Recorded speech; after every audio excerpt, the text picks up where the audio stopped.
আসলে আমরা আলেমরা হয়েছি এখন 30 দল, 60 লক্ষ আলেমের দল হয়েছে 30টি, তো ভাগে পাইলাম 2 লক্ষ করিয়া।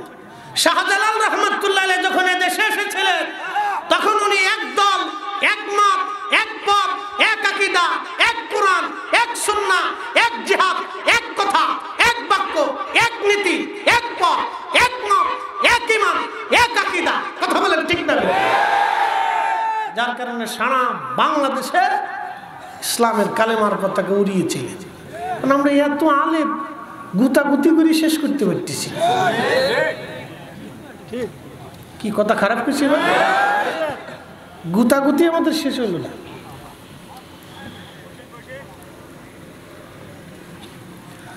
খুব মনোযোগ দিবেন।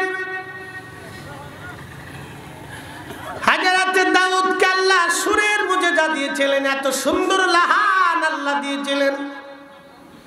ইমাম ইবনু কাসির আল বাদার মধ্যে লেখেন 70 সুর দিয়ে দাউদ নবী যখন জবুর শরীফ তেলাওয়াত করতেন, এত সুন্দর লাহান, লাহানের মোহনাতে, সুরের মোহনাতে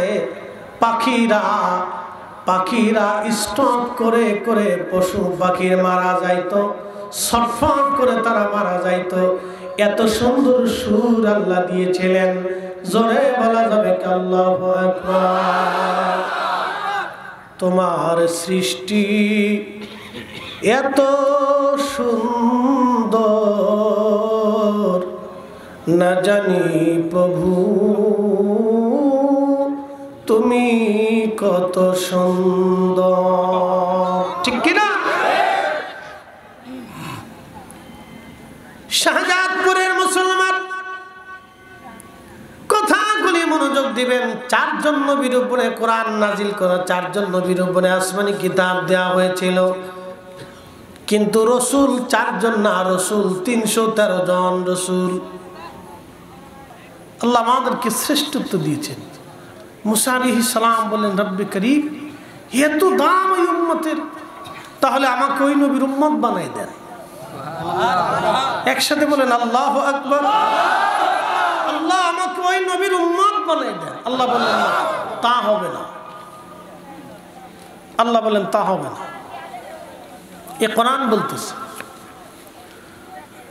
কুনতুম খায়রা উম্মাতিন উখরিজাত লিন-নাস,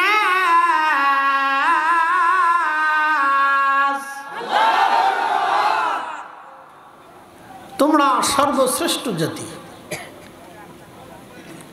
তোমরা সর্বকাল আদম সফিউল্লাহ থেকে ঈসা রুহুল্লাহ পর্যন্ত যত নবী আসছে, যত উম্মাহ আসছে, সব উম্মাত থেকে খায়রা উম্মাহ, তোমরা সর্বশ্রেষ্ঠ জাতি। দুইটা কাজ পৃথিবীতে করবা, তা'মুরুনা বিল মা'রুফি ওয়া তানহাউনা আনিল মুনকার। কয়টা কাজ করবা? 2টা।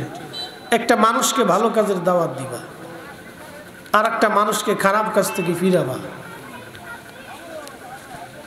একটা কাজ হচ্ছে মানুষকে ভালো কাজের দাওয়াত দিবা। আজকের মাহফিল মানুষকে ভালো কাজের দাওয়াত দেওয়ার অনেক মাধ্যমের একটা মাধ্যম। কথা ঠিক কিনা? অনেক মাধ্যমের কথা বলেন, অনেক মাধ্যমের একটা মাধ্যম। মাধ্যম অনেক, কিন্তু তার ভিতরে একটা মাধ্যম। প্রিয় উপস্থিতি, খুব মনোযোগ। হাজরাতে ঈসা রুহুল্লাহ বিশাল বড় পাহাড়ের পাশ দিয়ে হেঁটে হেঁটে যান ঈসা নবী। পৃথিবীতে আল্লাহ 4 জন রসুলের উপরে আসমানি কিতাব দিয়েছিলেন। আমার সামনে যে কিতাব, এই যে কোরআন শরীফ আপনারা দেখেন, হযরতে দাউদের উপর আল্লাহ জবুর নাজিল করেছিলেন। জবুর, শুধু জবুর নাজিল করেন না, আল্লাহ দাউদকে কণ্ঠের মুজিজা দিয়েছিলেন। এত সুন্দর লাহান দাউদ নবীকে আল্লাহ দিয়েছিলেন। জবুর শরীফ যখন তেলাওয়াত করতেন একটা সুরে না রে ৭০টা সুর দিয়ে দাউদ আলাইহিস সালাম জবুর শরীফ তেলাওয়াত করতেন। কয়টা সুর? একসাথে বলেন। আমাদের দেশে একদল শায়েখ নতুন বেরিয়েছে, সুরে ওয়াজ করলে এইটাও বেদাত। বুঝতে পারছেন? আমরা যে সুরে ওয়াজ করি হ্যাঁ তা বক্তৃতা থাকে, এটা বেদাত। তা দাঁত কোনটা? তেরে জিজ্ঞানোর দরকার, বেটা সুর কি আমি বানাইছি? না, কে বানাইছে? বলে আল্লাহ বানাইছে। তা আল্লাহ সুর দিল কে? আর আল্লাহ নবী সুরে কোরআন পড়তে বলল কেন? রব্বে কারীম জান্নাতে সুর দিয়ে এ জান্নাতীদেরকে গান শোনাবে কেন? আল্লাহ নবী নিজে সুরের মাধ্যমে তার নাম পড়তে বলল কেন?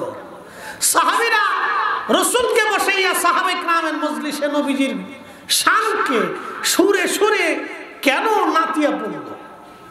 ফাজলিমির একটা সীমা থাকে তো। ১,২৪,০০০ নবী, রসুল হলেন ৩১৩ জন। ইমাম ইবনে হিব্বান সহিহ ইবনে হিব্বানের ভিতরে বিশুদ্ধ হাদিসের মাধ্যমে প্রমাণ করেছেন, আল্লাহর নবী নিজে বলেছেন ৩১৩ জন রসুল আল্লাহ পাঠিয়েছিলেন, কিন্তু প্রসিদ্ধ রসুল হলো ৪ জন। একজন দাউদ আলাইহিস সালাম, জবুর শরীফ আল্লাহ নাজিল করেছিলেন। ২ নম্বর হযরতে মূসা কালিমুল্লাহ, তাওরাত শরীফ আল্লাহ নাজিল করেছিলেন। ৩ নম্বর হযরতে ঈসা রূহুল্লাহ, পবিত্র ইনজিল শরীফ যার উপরে নাজিল করেছিলেন। ৪র্থ নম্বর হাবিবুল্লাহ, যার উপরে আমার আল্লাহ এই পবিত্র কোরআন নাজিল করেছেন। একবার জোরে বলা যাবে কি মারহাবা? ভুল আছে? সন্দেহ টন্দেহ আছে মনে হয় না? লাউ আনজালনা হাদাল কুরআন আলা জাবাল আলা জাবালিন লারাআইতাহু খাশিআম মুতাসাদ্দিআন মিন খাশিয়াতিল্লাহ।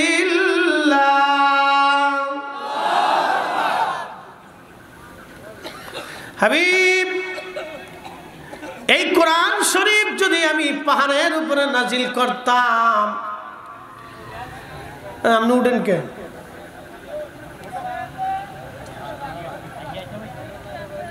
আগাইতেছে তা আগার অসুবিধা নেই, সামনে চলে এসে ওটাউটি করবেন না, কোনো লড়াচড়া নেই। ফেসাবে যদি ধরে তো 1 আঙ্গুল উঁচা করবেন, আর যদি দোনোটাই ধরে তো 2 আঙ্গুল উঁচা করবেন। বুঝতে পারছেন? নিম্ন চাপ, বুঝতে পারছেন তো? নিম্ন চাপে যদি দোনোটাই ধরে তাহলে 2 নম্বর সিগন্যালে পড়লে 2 আঙ্গুল উঁচা করবেন, আর যদি 1 নম্বর সিগন্যাল থাকে তাহলে 1 আঙ্গুল উঁচা করবেন। লড়াচড়া করা যাবে না। আমি আল্লাহর কোরআন শরীফ থেকে বলতেছি, কোরআনের বাক্যগুলি মজা লাগে না? কথা কন না কেন? লাগেনি আপনাদের? লাগবে, কারণ আল্লাহর পবিত্র কালামের কথাগুলি এটা একবারে বিশুদ্ধ কালাম। আমি মনে করি প্রত্যেক মুসলমানের ঘরে ঘরে এই কোরআনের তেলাওয়াত জরুরি। কথা ঠিক কিনা? আগে শাশি নানিরা কোরআন শরীফ পড়তো, গ্রামের বাড়ির ঘর থেকে মুরব্বীদের আওয়াজে কোরআনের আওয়াজ ভেসে আসতো। ওখান আর তা আসে না, খালি ফেসবুকের টুক টুক টুক টুক আওয়াজ যায়,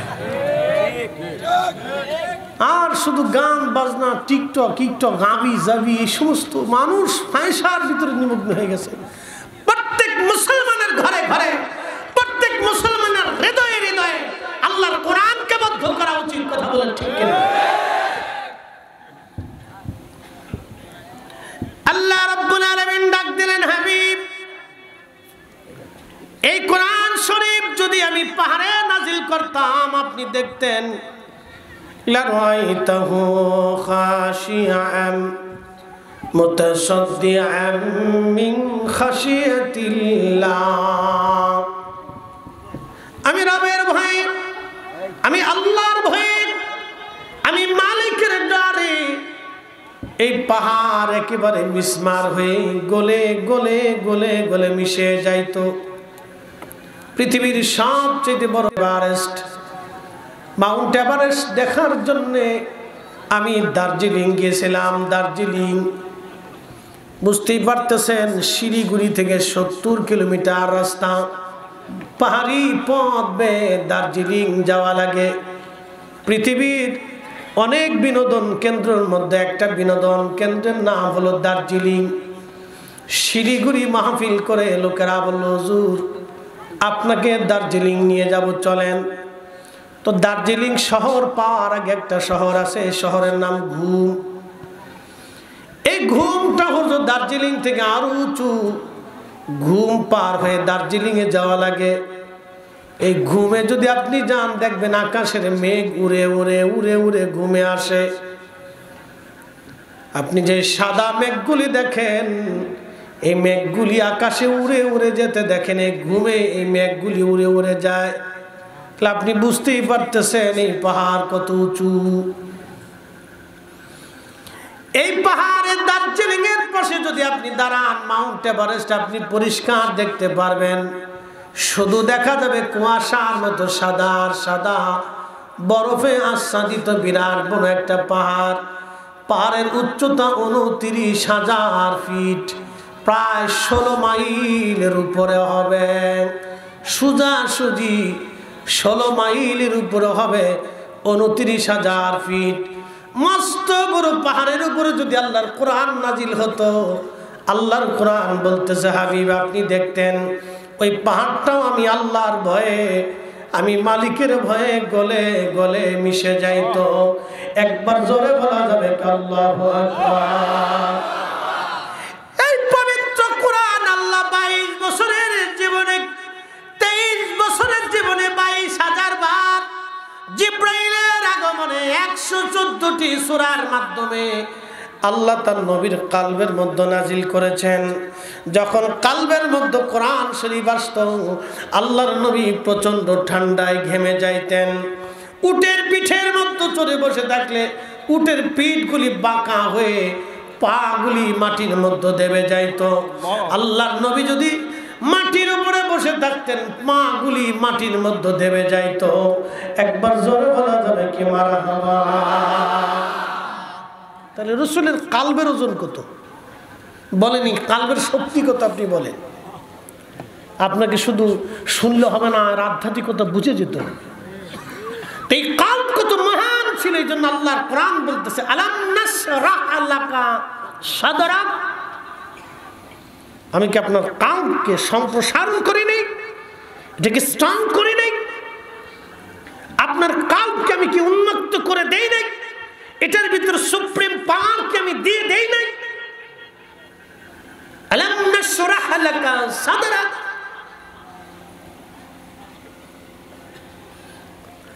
প্রিয় উপস্থিতি, শাহজাদপুরবাসী, এই কালব আল্লাহ তার রাসূল কারীমের কাল মুবারক আল্লাহ এমন ভাবে সম্প্রসারণ করেছিলেন, এত মজবুত এই কালব ছিল, এত দামি কালব ছিল, এত মজবুত কালব ছিল। আহা, এই জন্য আল্লাহর নবী মদিনাতুল মুনাওয়ারা বসিয়া আল্লাহর আসমানের খবর নবী বলে দিতে পারতেন, জমিনের সপ্ত জমিনের নিচের সংবাদ নবী দেখতে পারতেন, আসমানে কি হয় এটাও দেখতে পারতেন। ওই মদিনাতুল মুনাওয়ারা বসিয়া নবী জান্নাতের খবর বলতে পারতেন। একবার জোরে বলা যাবে আল্লাহু আকবার। আমি এখানে একটা হাদিস বলে মূল আলোচনা আবার চলে যাব। কিতাব সহিহুল বুখারীর কিতাবুস সালাতের বাবু সালাতুল কুসুফে একটা হাদিস আসছে। সালাতুল কুসুফ কি?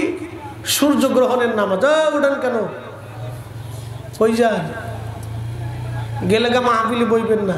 শোনেন, এর ভিতরে যারা আছেন যদি চলে যাওয়ার নিয়ত থাকে তাহলে এক্ষুনি চলে যাবেন, এরপরে কোনো উঠাউঠি চলবে না। ওই ভোগীযোগী আমার কাছে অনার নাই, ও দিন মরে গেছে। কি কথা বল না কেন? ভোগীযোগী চলবে না, বসে থাকে ও আশ শুনতে হবে। আমরা এখানে ওই আজারে বাজারে গান গাওয়ার জন্য কিন্তু এখানে আসিনি। কি কথা ঠিক কিনা? কোরআন সুন্নাহ থেকে বলার জন্য আসছি। এই ব্যক্তিরা অনেক কষ্ট করে এই বাগানটা সাজাইছে বাবা, অনেক কষ্ট হয়েছে, অনেক পরিশ্রম হয়েছে, বহুদিনের পরিশ্রমের এটা ফসল। যদি শুনে না যান তাহলে ওনাদের কষ্ট হবে, আর যদি আপনি চলে যান তাহলে আপনার জীবনটা বৃথা হবে, পায়ে ধরে হলেও আপনাকে বসাইতে হবে। আচ্ছা বলেন তো, গ্রামের ওই পানা যদি আগুন লাগে আপনারা কি কেরোসিন নিয়ে যাবেন? যদি হিন্দুর বাড়ি হয় জোরে কম, যদি বৌদ্ধর বাড়ি হয় তো পানি নিয়ে কেন যাবেন? তারে বাঁচাইতে হবে, আগুন থেকে বাঁচাইতে হবে। তো জাহান্নাম থেকে আপনার এক মুসলমান ভাই জাহান্নামের দিকে চলে যাচ্ছে, তো ওকে জাহান্নাম থেকে টেনে ধরে এনে বাঁচানোর চেষ্টা করতে হবে, ঠিক কিনা? যেন বুঝতে হবে, কথা শুনতে হবে। নবীজি সহিহ বুখারীতে আছে, আল্লাহর নবী সালাতুল কুসুফের নামাজ পড়তেছেন। সূর্যগ্রহণ, আমাদের দেশে সূর্যগ্রহণ হইলে পানির লুটা নিয়ে দার্শনিকরা বসে, বাংলাদেশে কত দার্শনিক যে বেরোয়, তখন এই বালতি বইরে পানি লয়, মগ বইরে পানি লয়, হেরা পানির ভিতরে দেখে সূর্যগ্রহণ কেমনে হয়। এই শোনেন, সূর্যগ্রহণ লাগার পরে আল্লাহ নবীর চেহারা বিবর্ণ হয়ে যেত, চিন্তিত পেরেশান হয়ে যেতেন। প্রিয় নবী নামাজে দাঁড়িয়ে যেতেন, সালাতে দাঁড়িয়ে যেতেন, আর বলতেন, ও আমার উম্মত, সূর্য আল্লাহ গ্রহণ করে দিয়েছেন, ডুবিয়ে দিচ্ছেন। যদি আল্লাহ হুকুম না করেন পৃথিবীতে আর কোনোদিন আলো ফিরে আসবে না। আমি বিবর্ণ হয়ে যাই, চিন্তিত হয়ে যাই। যদি আল্লাহ বেজার হয়ে যায় তো আর পৃথিবীতে আলো আসবে না। কি কথা বলেন? আল্লাহ আলো না দিলে পৃথিবীতে কেন আলো দেওয়ার সুযোগ আছে? কোনো সুযোগ নেই। বলেন তো, সূর্য কার আইনে চলে? চাঁদ, জমিন, বাতাস, সাগর, পশু পাখি, গাছপালা সব আল্লাহর আইনে চলে, খালি আমরা মানুষই শয়তানের আইনে চলে। আমরা মানুষই আল্লাহর আইনে চলতে চাই না। শুধু মানব জাতি আর জিন, এ দুটো আল্লাহর আইনে চলতে চায় না। কুত্তাও আল্লাহর আইনে চলে। বলে হুজুর কেমন? আপনি কুত্তারে খাবার দিবেন, আপনার বাড়ি কুত্তা পাহারা দিবে, কিন্তু শিয়াল রাইনে যদি খাবার দেন আর যতই বলেন তুই মুরগি পাহারা দিস, জীবনে তা হবে না। কি কথা কন না কেন? শিয়াল দিয়ে মুরগি পাহারা দিলে যা হয়, দুর্নীতিগ্রস্ত মানুষ দিয়ে দেশ পাহারা দিলে তাই হয়। বুঝে গেছেন আপনারা? একবারে সোজা হিসাব, কোনো গরমিল নেই। ও শিয়াল যতদিন বসাবেন ততদিন এই মুরগি শেষ করে ফেলবে। কি কথা কন না কেন? ততদিনই শেষ হবে। আর খালি পরে কানবেন যে ওইলোটা কি। ভোট দেওয়ার সময় 500 টাকায় ভোট বিক্রি হয়ে যায়। 500 টাকা হলে 6 জনের ভোট দেয়। আমি দিতে পারি, আপনার মুসলমানের এক জবান দিবার চাই দিলাম না, 500 টাকায় ভোট বিক্রি করে ফেলছে। পরে কান দেখা রাস্তা হইল না কেন? রাস্তা কেমন হবে? বুটাবুটির সময় তার এই 50 কোটি টাকা খাইয়ে ফেলছেন, এই 100 কোটি টাকা সে নির্বাচনে নষ্ট করছে। এই 100 কোটি টাকা কি উঠাবে না? খালি 100 কোটি উঠায়, 100 কোটি উঠানোর পরে আরো 900 কোটি উঠায়, অতিরিক্ত 900 কোটি নিয়ে এসে সুইস ব্যাংকে জমা করে। উচিত কথা বললে তো ফরিদি সাহেবের ভাত থাকবেন না।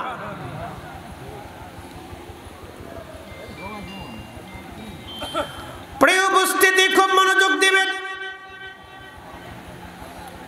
আল্লাহর নবী সালাতুল কুসুফের নামাজে নামাজ পড়তেছিলেন। আল্লাহর হাবিব নামাজ শেষ, যাই নামাজ থেকে আল্লাহর নবী সরাসরি দাঁড়াইয়া আসমানের দিকে হাত বাড়াই দিলেন। সাহাবীরা বলেন, হুজুর জীবনে কোনোদিন এরকম নামাজ দেখি নাই হুজুর, যাই নামাজে দাঁড়াইয়া কেন আসমানে হাত বাড়াইলেন? আল্লাহর হাবিব ডাক দিয়ে বলেন, সাহাবীরা রে, আমি আল্লাহর জান্নাত দেখেছিলাম, জান্নাতের মধ্যে খুবই সুন্দর জান্নাতি আঙ্গুর ফল দেখেছিলাম। আমি মদিনার মানুষের জন্য ওই আঙ্গুর আনার জন্য হাত বাড়িয়ে দিয়েছিলাম। যদি আঙ্গুর আমি আনতাম তাহলে কিয়ামত পর্যন্ত জান্নাতের আঙ্গুর খেয়ে মদিনার মানুষ কোনোদিন শেষ করতে পারত না। একসাথে বলেন আল্লাহু আকবার। মদিনাতুল মুনাওয়ারায় আমার নবী জান্নাতে হাত বাড়ায় দেয় আঙ্গুর আনার জন্য। সাহাবীরা, আমি যদি আঙ্গুর আনতাম তাহলে আঙ্গুর আনলে মদিনার মানুষ কিয়ামত পর্যন্ত এই আঙ্গুর খেয়ে শেষ করতে পারত না। সাহাবীরা রে, এইখানে দাঁড়াইয়া আমি রব্বুল আলামিন আমি রাসূল জাহান্নাম দেখলাম, আমার রব আমার জাহান্নাম দেখাইলেন। সাহাবীরা রে, আমি জাহান্নামের ভিতরে অধিকাংশ শুধু নারীদেরকে দেখেছি, মহিলা মহিলা। এবার বেটিটা আমার আর খাইতে দিত না, কাজ হয়ে গেছে। ওদিক কি দেখছি, মহিলারা কি আছে? এরা কি দেখতেছে আমরা রে? মাইটি ফেলছে রে। হ্যাঁ, মা বোনেরা, শুধু নারী আর নারী জাহান্নামে। সহিহ বুখারীর হাদিস। সাহাবীরা জবাব দিল, ইয়া রাসূলুল্লাহ, কোন কারণে নারী জাতি জাহান্নামে যাবে? বলে কুফরি করার জন্য নারীরা জাহান্নামে যাবে। বলে হুজুর, তারা কি আল্লাহর সাথে কুফরি করবে? বলে না। তাহলে আপনি নবীর সঙ্গে কি তারা কুফরি করবে? বলে না। তাহলে হুজুর, কার সাথে তারা কুফর করবে, কার সাথে তারা নাশুকরিয়া করবে? বলে স্বামীর সঙ্গে তারা কুফর করবে। বলে হুজুর, সেটা কেমন? বলে তুমি তোমার স্ত্রীকে যদি সারা জীবন ভরণ পোষণ দাও, তার প্রয়োজন তুমি যদি তার মিটাও, জীবনের কোনো এক বেলায় যদি তার প্রয়োজন তুমি পুরা করতে না পারো, তোমার স্ত্রী বলেই ফেলবে, স্বামীরে সারা জীবনও তোমার কাছ থেকে কিছুই পাই না।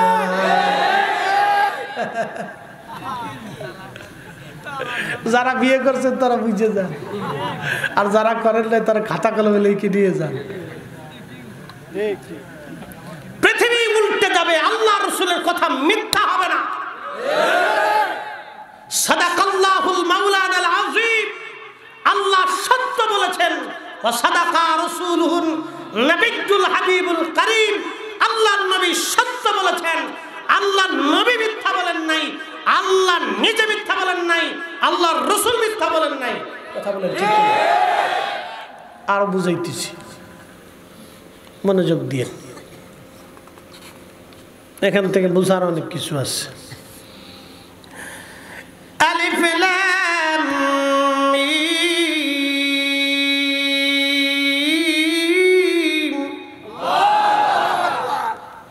কে বলছে?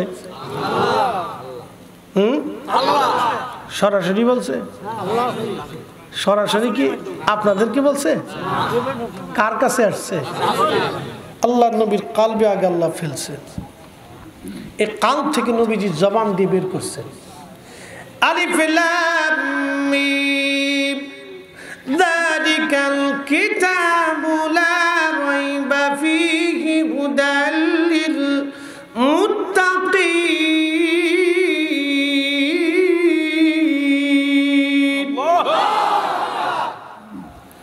আল্লাহ তার রাসূল কারীমের কালব মোবারকে কথাগুলি, বাক্যগুলি আল্লাহ নাজিল করলেন।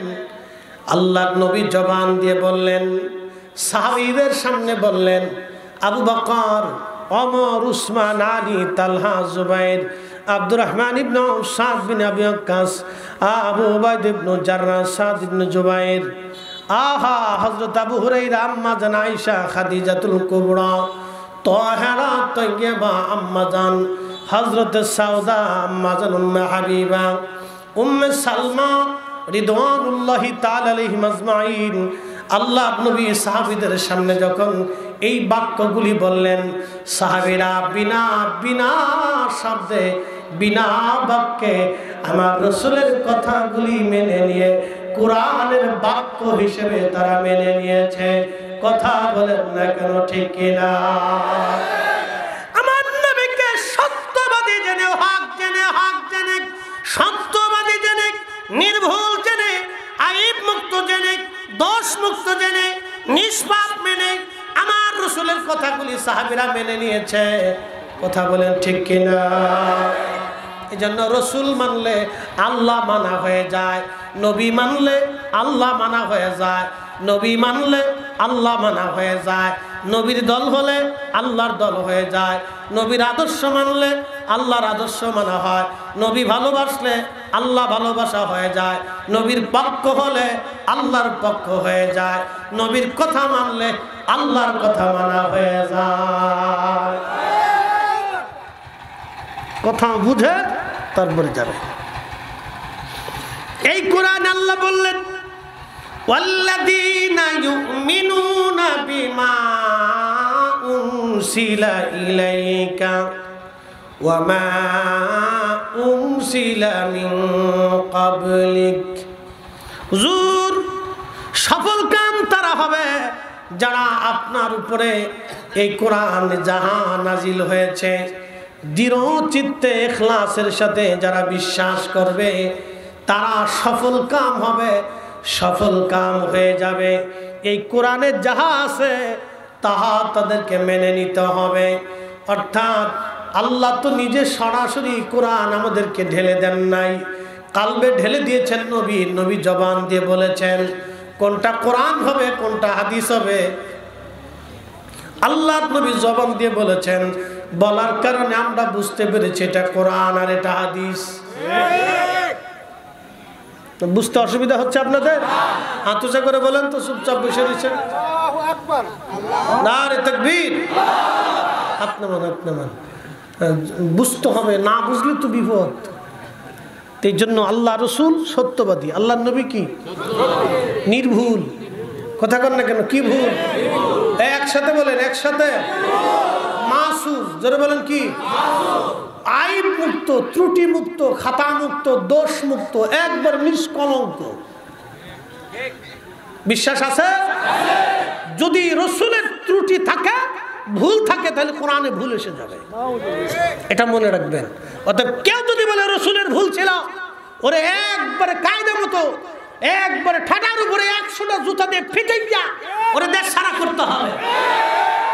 আল্লাহ রসুলের জীবনে ভুল হতে পারে না, নবীর জীবনে ত্রুটি হতে পারে না, নবীর জীবনে খাতা হতে পারে না। নবীর জীবনে ভুল হলে তাহলে কোরআনের উপর প্রশ্ন আসবে। এই কথা সারা জীবন মনে রাখবেন। আমি আপনাকে সূত্র থেকে স্কয়ার প্লাস বি স্কয়ার দিয়ে বুঝাই দিলাম, তাহলে কালামের ভিতরে ভুল আসবে। ওয়াল্লাযীনা ইউমিনুনা বিমা উনসিলা ইলাইকা। আল্লাহ তাকিদ দিচ্ছেন, আল্লাহ বুঝাচ্ছেন, ইলাইকা আপনার উপরে যাহা অবতীর্ণ হয়েছে তার উপরে নিষ্বাক্য হিসাবে, নিশ্চিন্তে হিসাবে, বিনা বাধা বিনা চিন্তায় বিশ্বাস করতে হবে, তাহলে আপনি মুসলমান হবেন। বুঝতে কি কোনো অসুবিধা হচ্ছে আপনাদের? বুঝাচ্ছি।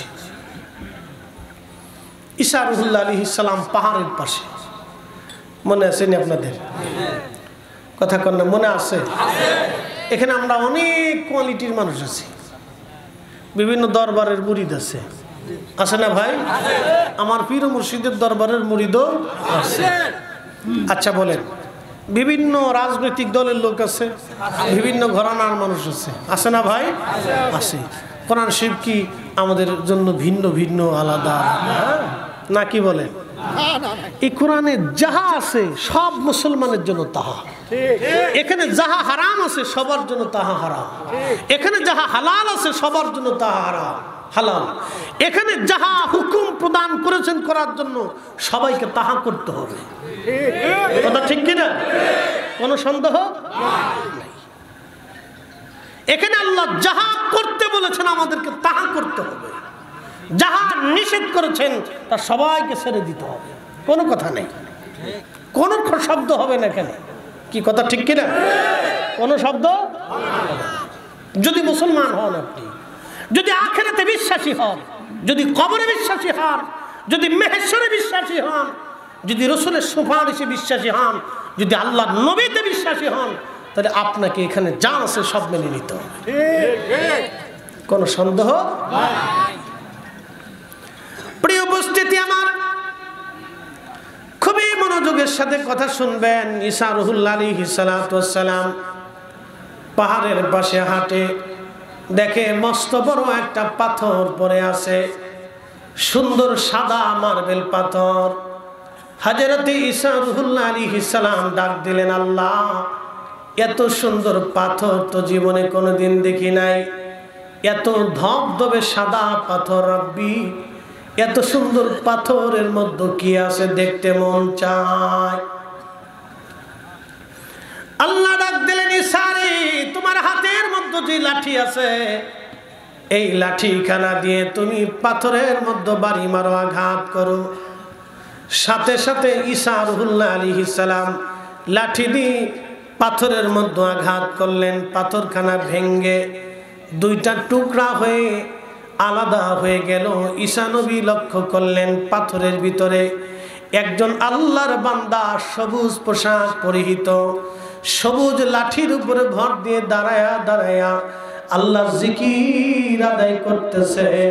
জোরে বলা যাবে কি মারহাবা, লা ইলাহা ইল্লাল্লাহ, লা ইলাহা ইল্লাল্লাহ, লা ইলাহা ইল্লাল্লাহ, লা ইলাহা ইল্লাল্লাহ, লা ইলাহা ইল্লাল্লাহ। মাশাআল্লাহ।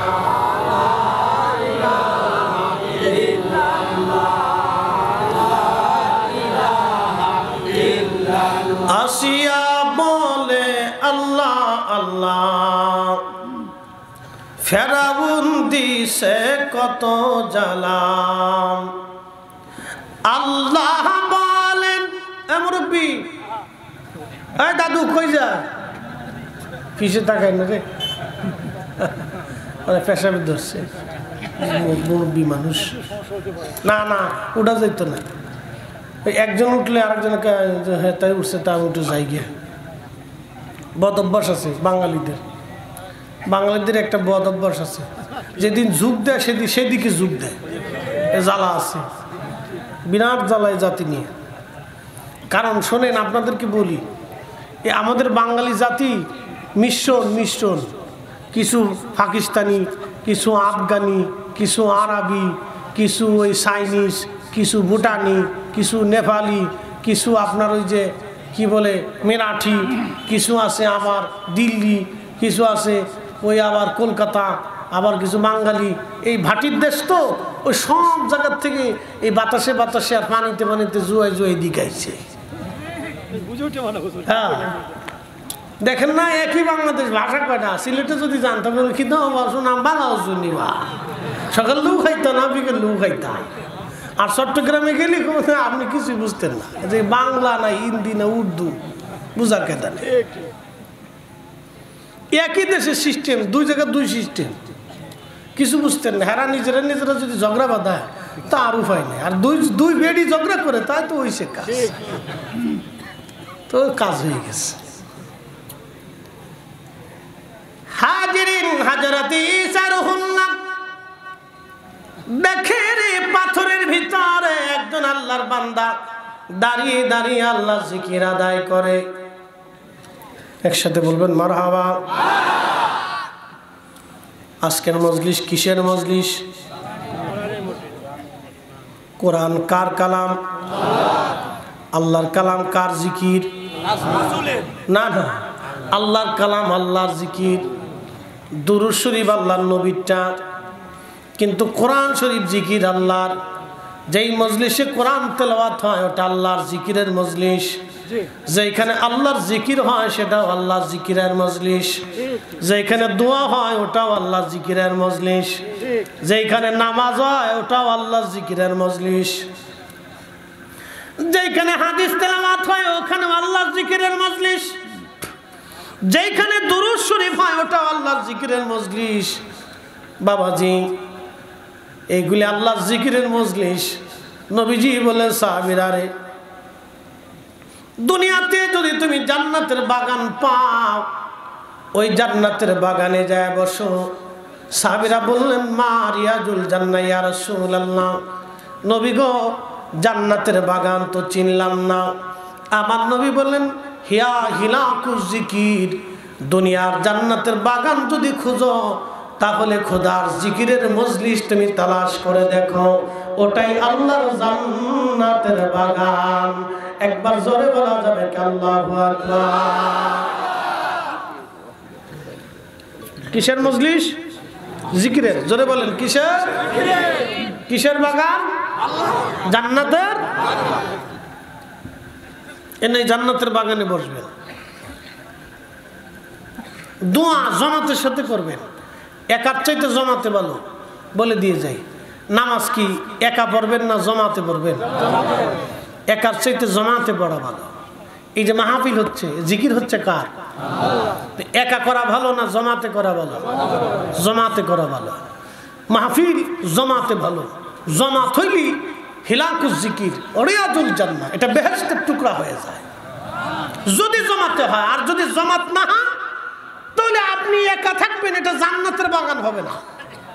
আর যখন একাধিক লোক নিয়ে একসাথে করবেন সেটা জান্নাতের বাগান হয়ে যাবে। একসাথে বলবেন আল্লাহু আকবার।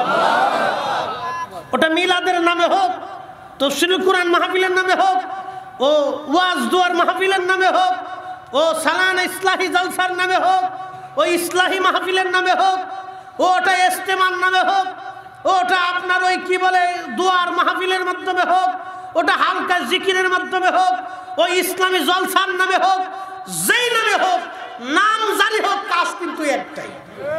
কি কথা কর না কেন? কাজ কয়টা? একটাই। কাজ ঘুরে ফিরে একটাই। ও কাজ কিন্তু ঘুরে ফিরে একটাই। মাহফিল শেষে দোয়া হবে কার কাছে? একসাথে বলেন তো, চাবো কার কাছে? মিলাদের পরে শেষে দোয়া হয় কার কাছে? না, ওইটা রসুলের কাছে চায়। হ্যাঁ, তো খালি বেদাত বেদাত কে ছিলেন কে? না, আজের খালি সমাজের ভিতরে ফেতনা সৃষ্টি করবেন না।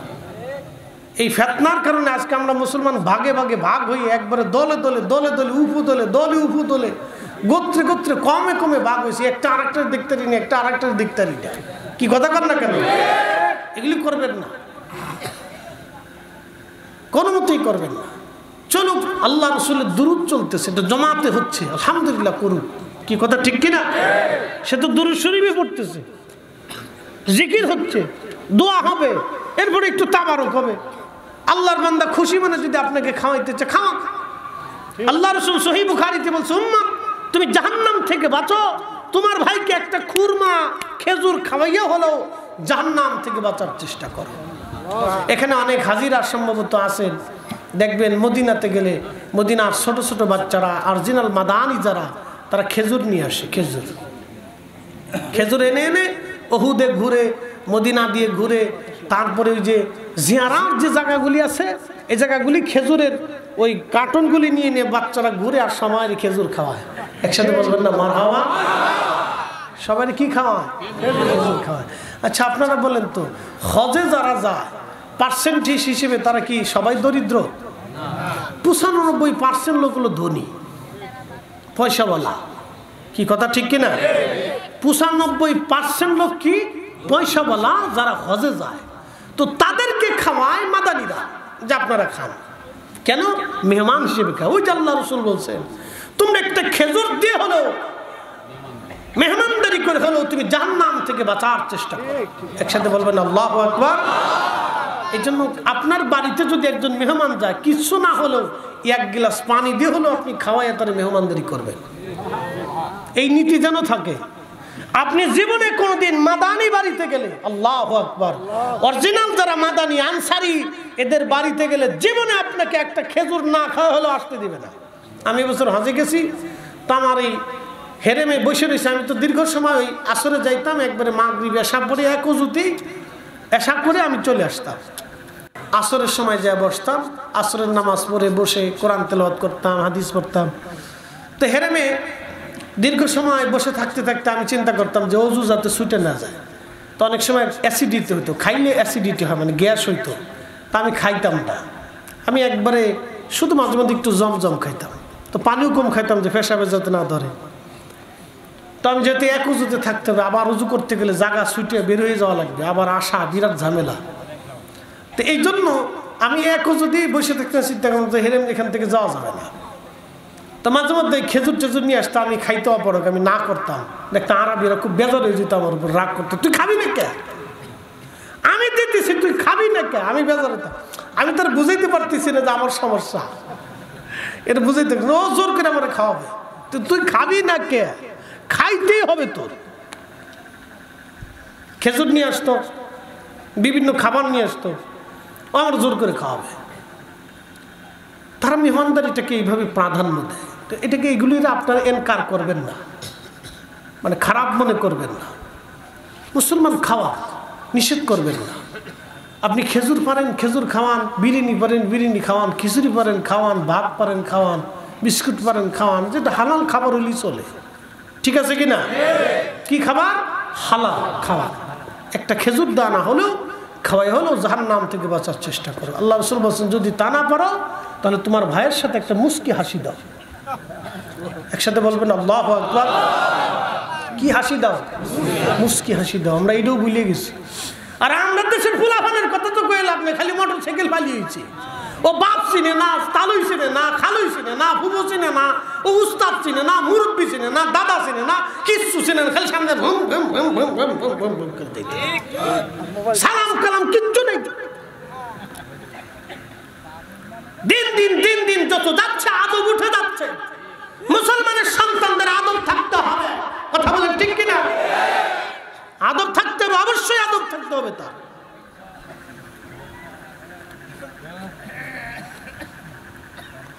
প্রিয় উপস্থিতি আমার খুব মনোযোগ দিবেন। আল্লাহর নবী হাজরত ঈসা রুহুল্লাহ ডাক দিয়ে বলে, আল্লাহর বান্দা কত বছর ধরে তুমি পাথরের মধ্যে এইভাবে আসো বলো? আল্লাহর বান্দা জবাব দিল, হুজুর 400 বছর ধরে বিরামহীন ভাবে আমি এখানে আল্লাহর ইবাদতে আছি। বলে খাও কি? বলে এই আঙ্গুর ফল, এই পাথরের ভিতরে আল্লাহ একটা আঙ্গুর গাছ লাগিয়েছেন, দেখো এই আঙ্গুর ফল খাওয়াই আল্লাহ আমারে 400 বছর ধরে এই পাথরের ভিতরে খোদার ইবাদত করাচ্ছে। আমি ভুটান গেলাম আজ থেকে 5-6 বছর আগে, করোনার কয়েক বছর আগে। ইন্ডিয়ান ভিসা নিয়ে তখন ভুটান যা যেত, ভারতের জায়গা। জেলার নাম হলো জলপাইগুড়ি জেলা। ওই আপনার উত্তরবঙ্গের লালমনিরহাটের পাটগ্রাম হাতিবান্ধা ওই সীমান্ত দিয়ে আমি ইন্ডিয়ার ওই কুচবিহার মাহফিল শিলিগুড়ি থেকে শুরু করে জলপাইগুড়ি জেলার জয়গাতে মাহফিল সেরে লোকেরা বলল, হুজুর আপনাকে ভুটান নিয়ে যাই। চলেন। ভুটান যখন গেলাম জাতীয় বৌদ্ধ মন্দির দেখলাম। বাবাজি ওরা স্বর্ণ দিয়ে মন্দির বানিয়েছে, আর আমরা মুসলমানরা মসজিদের জন্য ভিক্ষা চাইতে চাইতে হুজুরদের জান শেষ হয়ে যায়। আশ্চর্য। আমি জুব্বা গায়ে দিয়ে পাগড়ি পুগড়ি মাথায়, আমি তখন থেকে প্রথম থেকে পাগড়ি পরি, আমার আদত। পাগড়ি আমার কাছে খুব পছন্দের একটা পোশাক আর কি, আল্লাহ রসুল পরতেন, তা আমি চেষ্টা করি পাগড়ি পরার জন্য, এটা ভালো লাগে আমার কাছে। তো পাগড়ি ফুগড়ি জুব্বা সুব্বা গায়ে দেওয়া গেছি। তো বৌদ্ধ ভিক্ষু যে আছে আপনারা জানেন, বৌদ্ধদের যে ধর্মগুরু তাদেরকে ভিক্ষু বলে, ভিক্ষু। হ্যাঁ, তো প্রধান বৌদ্ধ ভিক্ষু যেহেতু ওই মন্দিরে তখন ওরা ত্রিপিটক পাঠ করতেছে, একজন বাঁশি বাজায় আর একজনে ত্রিপিটক পাঠ করে। তো প্রধান বৌদ্ধ ভিক্ষু ওই বৌদ্ধর সামনে কি ওরা ওদের পূজা অর্চনা কি আছে না আছে এটা করে। তো আমি ভিতরে ঢুকার পরে আমার দেখার পরে বুড়া আঙ্গুল দিয়ে সম্ভাষণ করতেছে, ঠিক আছে ওয়েলকাম। তো আমি চিন্তা করলাম তুমি বুড়া দেশ, আমার তো জোয়ান দেহে লাভ নাই, তা আমি এমনি বুড়াটা দেব না, ঠিক আছে তুমি যেহেতু ওয়েলকাম করছো তা আমি ওয়েলকাম। তো ঘুরে ঘুরে ঘুরে ঘুরে দেখলাম, বিশ্বাস করেন স্বর্ণ দিয়ে তার কারুকার্য দেখলে আপনার মাথা ঘুরিয়ে যাবে। যে মানুষ মিথ্যার উপরে কোটি কোটি টাকা খরচা করে। কয়দিন আগে পূজা গেছে না, কথা কর না কেন? বাংলাদেশে মন্দির হয়েছে কয়টা? 30,000। কয়টা? 30,000। তারা মন্দির বানাইয়া প্রতিমা বানাইয়া কোটি কোটি টাকা খরচা করে তারপরে তারা বলে তাদের ধর্মের ভাষায় বিসর্জন।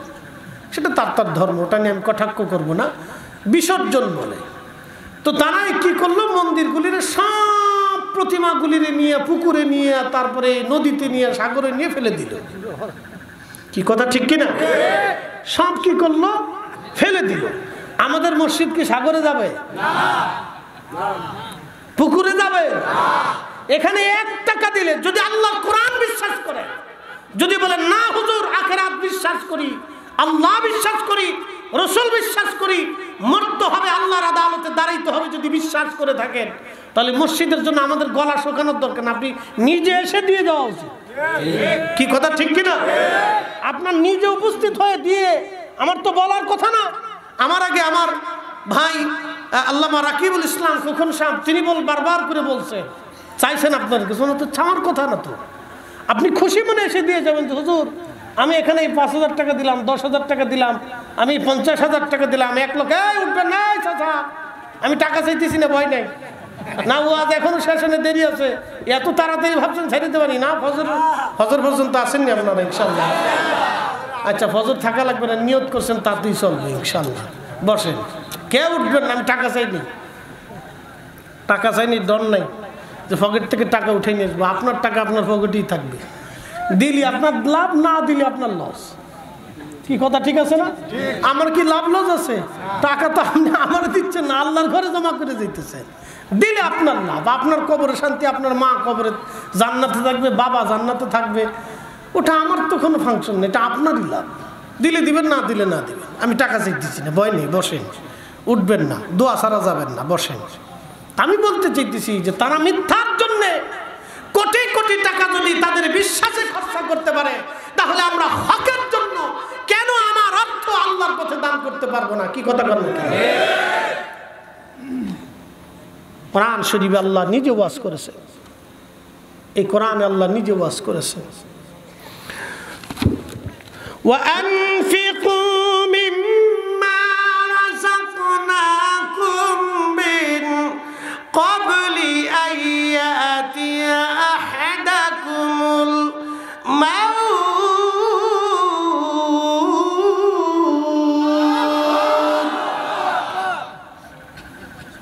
বান্দা তোমাকে রিজিক আমি আল্লাহ দিলাম, সম্পদ আমি আল্লাহ দিলাম, কে দিছে? আল্লাহ। আচ্ছা বলেন তো, ধান লাগাবেন আপনাদের দেশে কত শতকে বিঘা? 33% বিঘা হয়, আমাদের ফরিদপুরে 52 শতাংশে বিঘা। তাহলে আমাদের হিসাব তো ওইদিকে আমাদের ধান, আমাদের অঞ্চলে একটু উঁচু, ধান কম হয়। আপনাদের এলাকায় 33 শতকে কয় মন ধান হয়? 30 মন ধান হয়। 30 মন ধানের জন্য কত কেজি বীজ ছিটাইতে হয়? 3 কেজি বীজ ছিটাইয়া 30 মন ধান যিনি দিলেন, এক বাক্যে বলেন তো সেই মালিকের নাম কি? এই জন্য আল্লাহ বললেন, বান্দা রিজিক আমি তোমারে দিলাম, ওই রিজিক থেকে আমি আল্লাহর পথে, তোমার মৃত্যু আসার আগে তুমি আল্লাহর পথে খরচা করো, মরণ আসার আগে, মরণ আসার আগে। জিন্দেগি তোর যাইরে ফাঁকি দিয়া রে সোনার আদম, জিন্দেগি তোর যায় ফাঁকি দিয়া। ও আদম রে,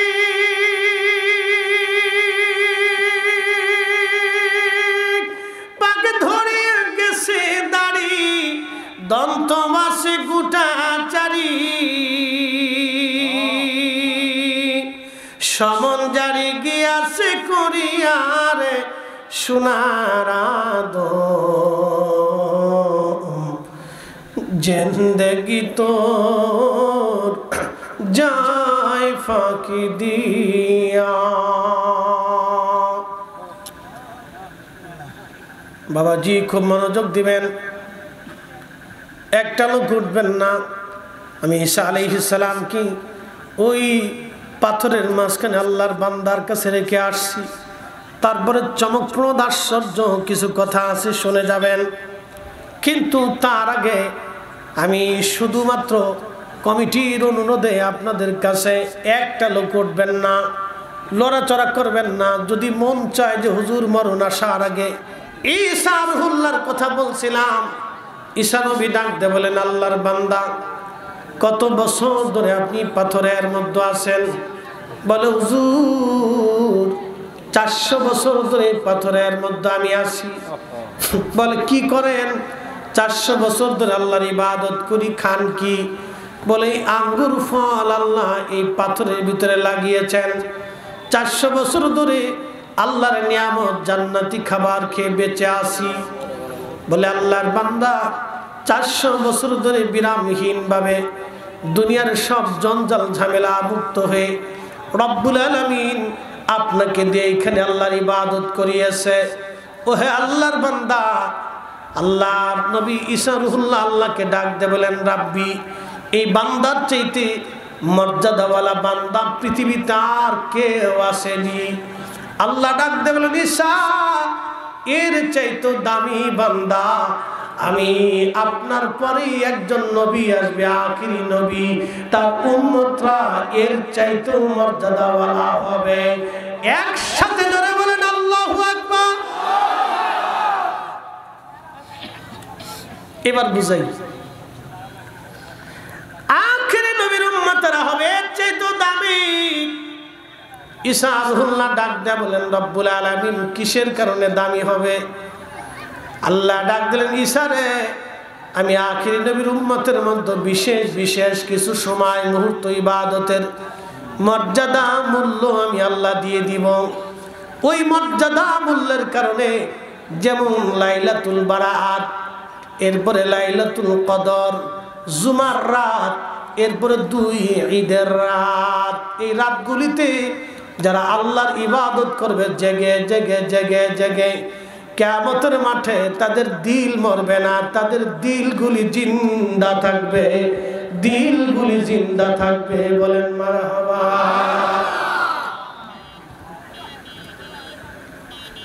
আরো পরিষ্কার করে বুঝাই, শাহজাহানপুরবাসী জুমার নামাজ আপনারা পড়েন, ঠিক কিনা? কোরআন বলতেছে, কুলিয়া ইয়া আইয়ুহাল্লাযীনা আমানু ইযা নুদিয়া লিস-সালাতি মিন ইয়াউমিল জুমআ। ও ঈমানদার, জুমার আযান যখন পড়ে যায়, ফাসআউ ইলা যিকিরিল্লাহি ওয়া যারুল বাই', বেচা বিক্রিগুলি তুমি ছেড়ে দাও আল্লাহর জুমার নামাজ আদায় করার